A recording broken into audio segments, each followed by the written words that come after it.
Amitabha Otep Shalom, Roi Mage depuis le 237.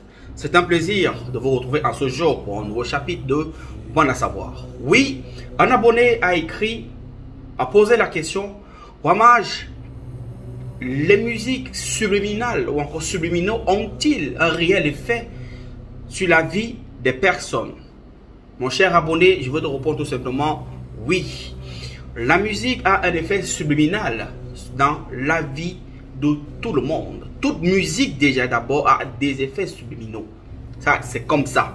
Même celles que vous pensez être en caractère gospel, oui, elles ont des effets subliminaux. Encore subliminaux. Maintenant, il faut savoir une chose, c'est d'abord quoi la musique? La musique est le moyen de communication par excellence, ou encore est le moyen d'exprimer des émotions par des sons. Donc, c'est le moyen qui permet à l'homme de s'exprimer au travers des sons, des mélodies, des rythmes. On va mieux dire comme ça, la musique. C'est son étymologie latine musica. Alors, vous devez savoir qu'il y a plusieurs formes de musique. Il y a les musiques dites gospel, qui ont vocation, entre guillemets comme ça, d'adorer ou encore de s'aimer les louanges, on va dire comme ça, à Dieu le Créateur. Ça, c'est d'après l'ère religieuse. Il y a les musiques qu'on appelle les musiques mondaines ou profanes, en hébreu qui veut dire kalan. Kalan ici qui symbolise tout simplement la perversion, les injures ou encore la profanation des mœurs, etc., etc. Maintenant, vous devez savoir, comme on le dit souvent dans les livres religieux, Dieu siège au milieu des louanges et de l'adoration. C'est aussi vrai que le démon siège aussi au milieu des mélodies que vous écoutez. La musique est un mystère. Dit-on souvent, c'est l'œuvre de l'esprit, que les musiques viennent des dimensions. Oui, effectivement. Pour être un bon musicien, il faut être calme, il faut bien manger, il faut travailler sa corde vocale, il faut bien s'alimenter et il faut beaucoup s'entraîner pour être un très bon musicien, avoir une très belle hygiène de vie. Ça, c'est de 1. Le problème, c'est que les jeunes de maintenant ne font pas la musique pour traverser l'ère du temps. Ils font la musique parce qu'ils ont faim. Ils savent que s'il arrive à avoir un bon manager, au bout de quelques temps, il peut avoir quelques contrats, il peut faire quelques petits, comment on appelle ça, quelques petits conseils, il s'est fait les poches. C'est pas la même chose. Ce sont ces genres de personnes qui écrivent, mais il n'y a pas une substance dans la musique. Il n'y a pas cet effet subliminal dans la musique concrète qui peut entrer dans la mémoire active de la personne, ok, ou dans le subconscient de la personne. Chaque fois que vous allez écouter de la musique, j'avais fait une vidéo là-dessus, la musique. Chaque fois que vous allez écouter de la musique, toi qui as posé la question, sache qu'il y a des effets subliminaux à l'intérieur. Maintenant, ça dépend de la variance ou de la vibration qu'elle émet. On vous dit souvent, chaque son émet une vibration. Ça veut dire que quand on compose une mélodie, ça a pour but comme ça d'envoyer des vibrations qui vont s'enregistrer comme ça dans le subconscient, afin que le subconscient programme le conscient d'aimer une chanson sans qu'il ne veuille. Et là, la communication entre en jeu. On peut prendre une chanson banale, l'élever au rang de chanson mondiale.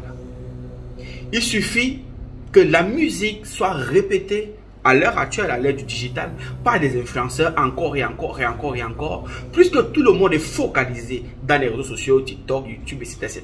Il suffit donc que les personnes envoient ces signaux-là à ces personnes qui sont des influenceurs. On parle d'influence. Qu'influencent-ils? Les consciences, les mœurs, la résonance via la programmation ou encore le conditionnement mental. C'est pourquoi vous allez voir quand une série d'influenceurs écoutent vos mélodies ou encore font un challenge, comme on dit souvent, ou se mettent à répéter une certaine mélodie, afin de l'écouter sur TikTok, afin de l'écouter dans d'autres plateformes, vous finissez par y aimer sans vous en rendre compte. Et à l'intérieur de ces mélodies, il y a maintenant des messages subliminaux qui circulent afin que vous aimez ces musiques. C'est comme ça. Maintenant, à ce qui concerne les musiques profanes qui sont les plus célèbres, les plus répandues, le secret c'est quoi? Le secret c'est tout simple. Il faut que vous ayez ou que vous connaissiez les choses akashiques à un certain niveau La musique opère ici sur la première, la deuxième et la troisième dimension. La musique. Ça, c'est pour les musiciens, pour ceux qui font de la musique lambda, donc pour le commun des mortels, pour tout le monde. Ces personnes qui s'arrêtent à la troisième dimension sont les artistes que vous connaissez de tous les jours. Ils écrivent des chansons, on écoute à point de temps, ça c'est des modes. Ok? On écoute, ils font du succès, ça c'est des modes. Il y a même des catégories de personnes qui ont écrit de très belles chansons, ils ont eu un succès, une ascension, après, ils n'ont plus jamais écrit quelque chose. Ils sont en train d'être, il n'y a plus jamais eu cette forme d'inspiration. Pourquoi? Parce que parfois les systèmes, parce que la musique c'est un système. Le showbiz qui accompagne la musique est un système qui est réglé, qui est bien établi, avec des lois et des règles qu'il faut respecter. Quand vous ne respectez pas ces lois, quand vous n'adhérez pas à certaines conditions, vous ne ferez pas long feu avec la musique. Vous aurez beau être bon chanteur, vous aurez avoir une très bonne corde vocale, mais si vous n'êtes pas dans le système, vous allez rester dans les oublis. Maintenant, vous allez remarquer que dans les jeux sélectifs, soit on veut des musiciens, ou on veut recruter des musiciens, ou on fait la promotion de la musique. Vous allez parfois voir comme une certaine émission, The Voice par exemple, quand il y a des enfants qui viennent faire des prestations, les jurys ne se tournent pas vite. Pourquoi? Parce que parfois on n'écoute pas eux qui sont déjà dans la musique. Il y a un son que tu dois pousser, qui doit pousser en fait, à ce que ces jurys te regardent. Et ce son, il n'y a que les parents de la musique qui le connaissent.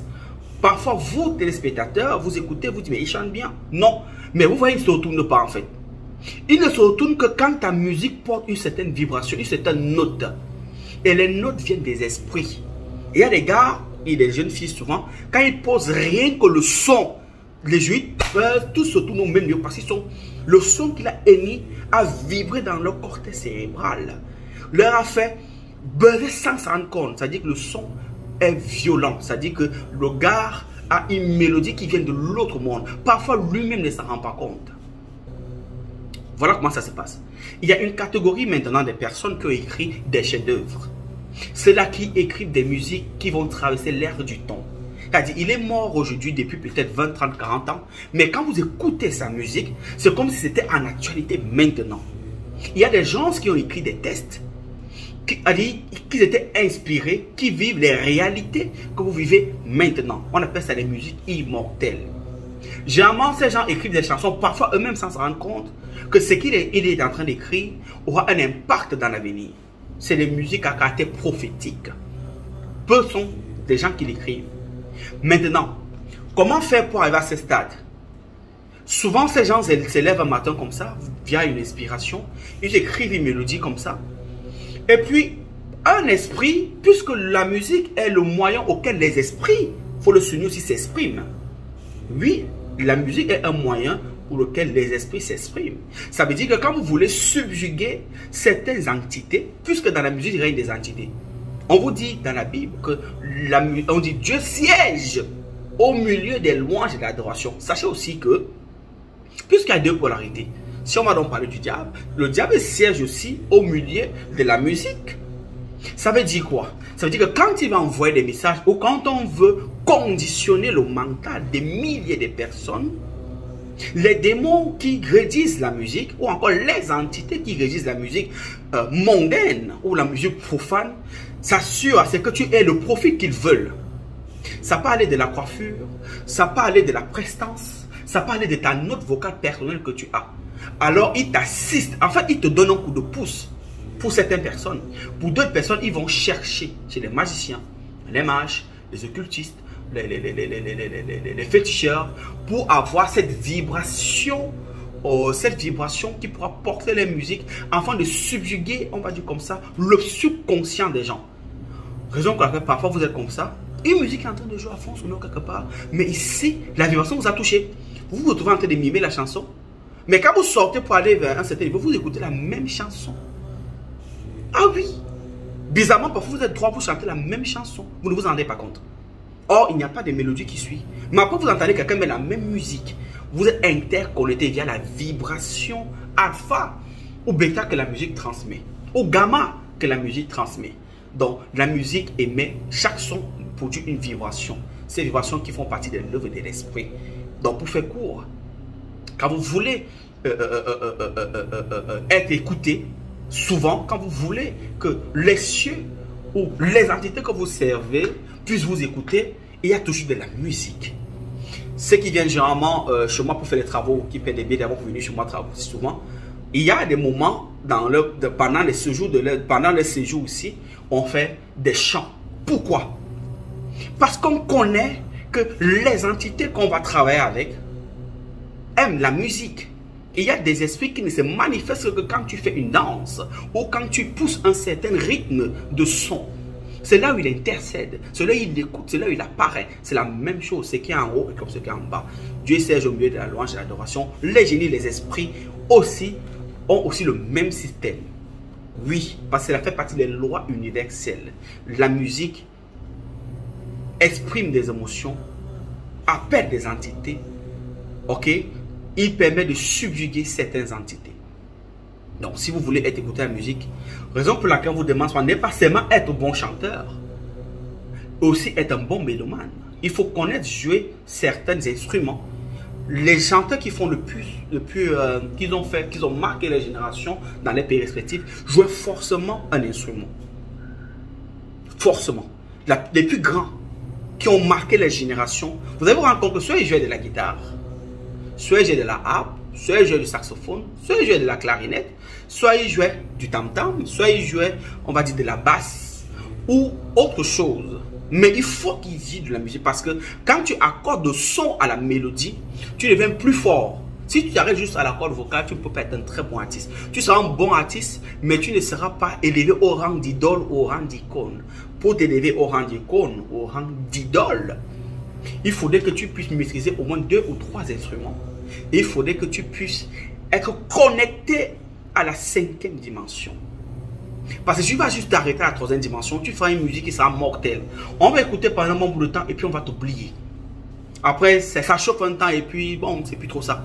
Si tu veux pérenniser ta musique comme certains, Elvis Presley par exemple, Elton John, on va dire Michael Jackson, Whitney Houston, on va dire Manu Dibango par exemple, comme ça, Chalamona comme ça, que dire encore, Youssou N'Dour par exemple, il y en a beaucoup, hein, il y en a beaucoup, on va dire, celles qui étaient décédées au sud, en Afrique du Sud là, il y a Myriam Makeba, il y a d'autres qui vivent encore, j'oublie son nom, une béninoise, oh là là, je l'aime très bien, oh là là, j'ai oublié, putain de merde. Bref, il y en a tellement des icônes, il y en a qui ont marqué les générations, qui ont écrit des mélodies qui ne marquent pas. De nos jours, il y a par exemple Fally Ipupa, il y a le Koffi Olomide, il y a les petits pays, il y a, ça c'est ce que je connais ici en Afrique, il y a les Ferregola aussi, il y en a beaucoup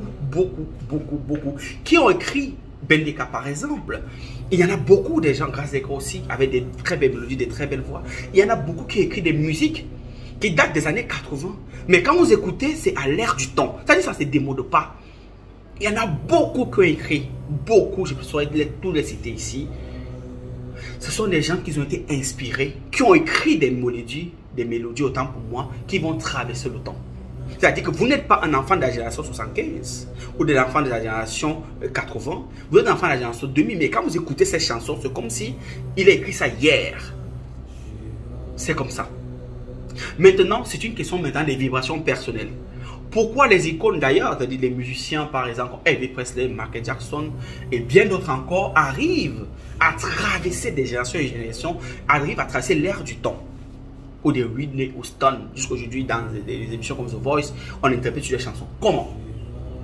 Ce sont des gens qui étaient reliés à certaines entités. Ces gens qui ont fait des pactes avec certaines entités.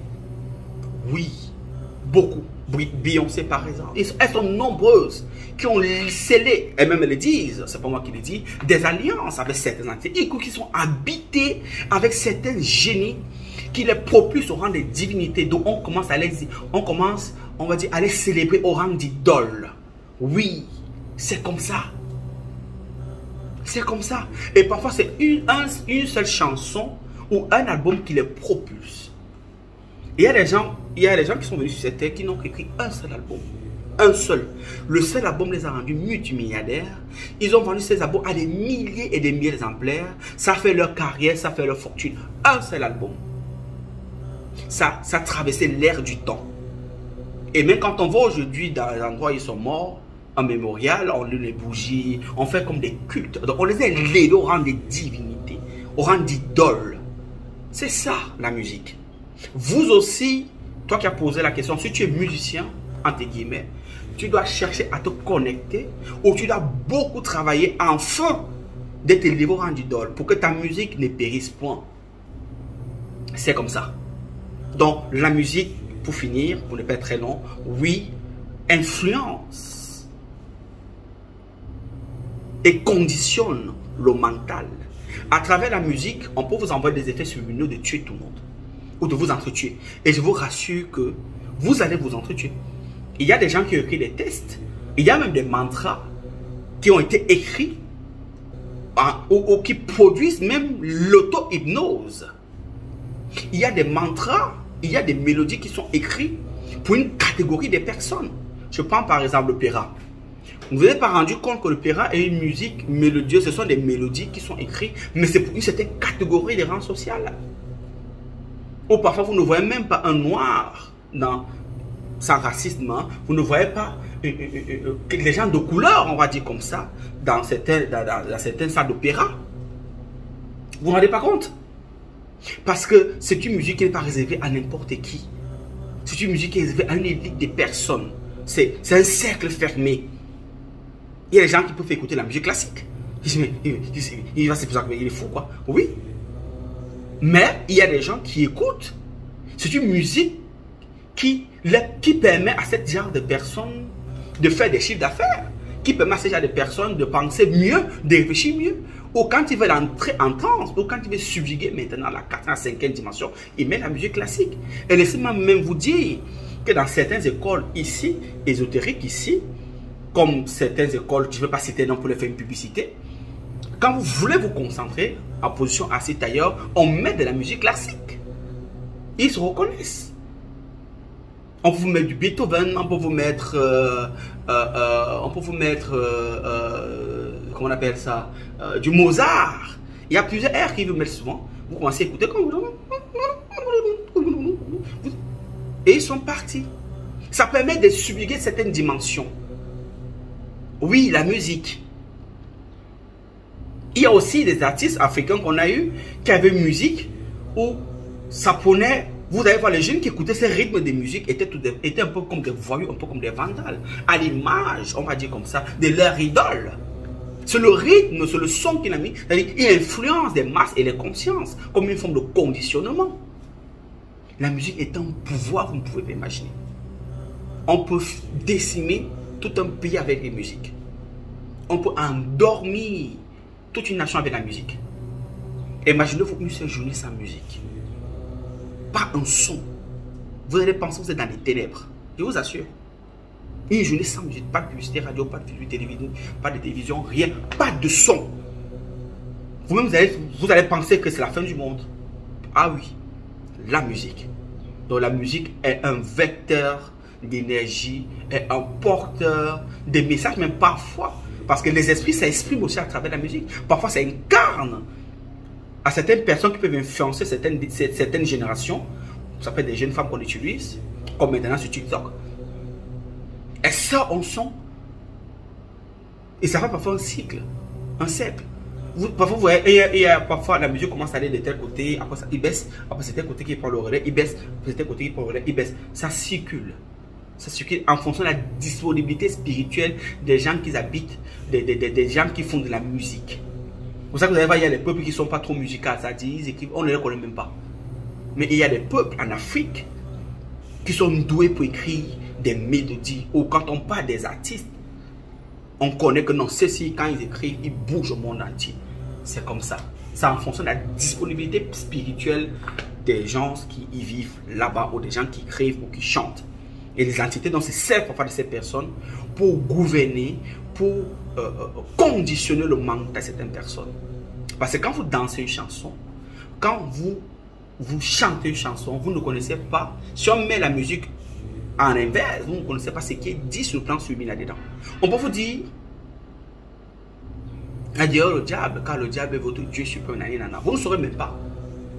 Mais vous allez danser, et quand vous dansez, vous attestez que oui, c'est ça. Et puis, vous vous retrouvez en train de faire des cauchemars, vous vous retrouvez en train de faire des adorations, et parfois la musique même influence tellement que vous vous retrouvez en train de donner les enfants, que vous accouchez pendant ces périodes-là, les noms de l'artiste qui vient de naître. Le nom de l'artiste qui est là. Vous le mettez même dans vos mariages, tellement c'est puissant. Ah oui. Donc vous dites, l'entité qui gouverne cette chanson-là est maintenant sur votre joug. Voilà. Il y a même parfois, quand vous avez des problèmes avec votre femme, c'est ça que vous mettez, c'est ça qu'il faut conseiller, ou c'est ça qu'elle pense à vous. Vous voyez le pouvoir de la musique. Donc, Amitaba à vous, Otep Shalom. C'est dans Roi Mage depuis le 237. Ce fut un plaisir de partager ceci avec vous. C'est la fée qui gagne. Aigle.